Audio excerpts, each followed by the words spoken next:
You may be familiar with the Lord's invitation. I have given you the choice between life and death. Oh, that you would choose life. On its surface, it sounds like a cosmic ultimatum, a set of rules to follow, or maybe a disaster to avoid. And many of us grew up viewing faith as a system of behavioral control. We focus on the shalls and the shall nots, believing that if we can just keep our hands clean, we've fulfilled our end of the bargain.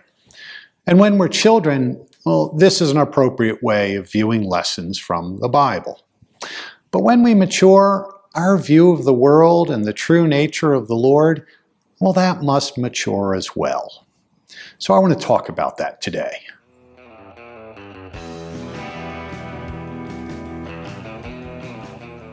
Hi, I'm Howard, pastor of the Roseville New Church, and welcome to Spiritual Shorts. There is a hidden wisdom that Paul spoke of, a mystery that our surface-level minds, they often miss. It's written in a language once known widely by the ancients, but lost to us today, a language of symbolism.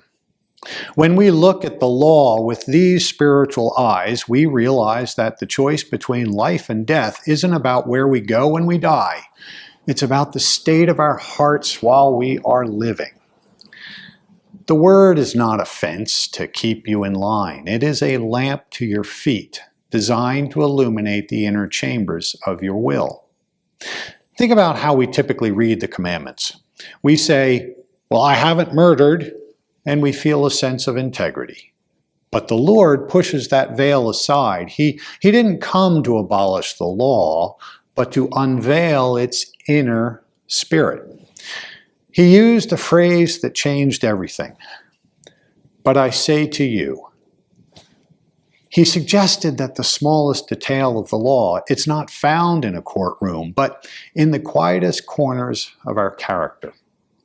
If we harbor a burning contempt for another, if we call them an idiot or a fool in the privacy of our own minds, well, we've already touched the spirit of murder.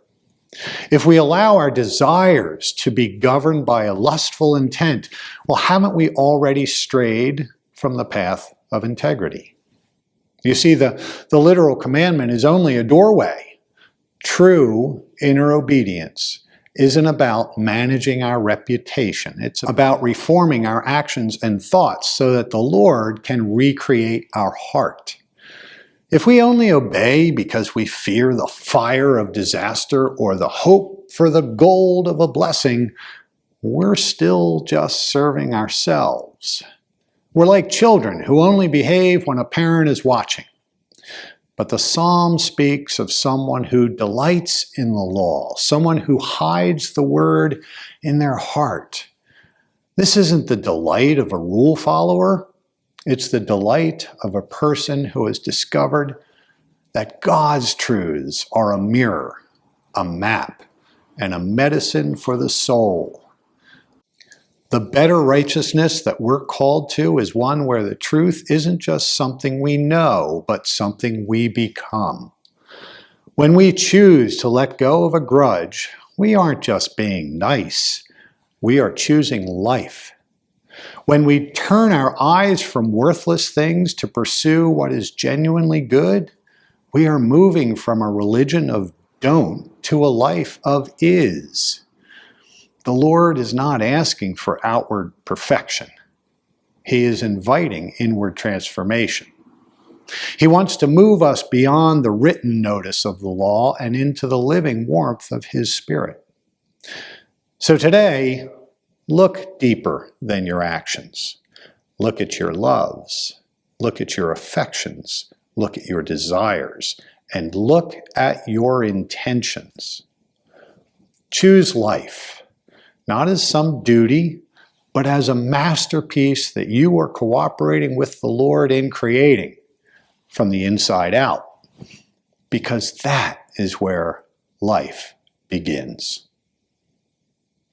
Thank you for joining me for this episode of Spiritual Shorts, and may God bless you.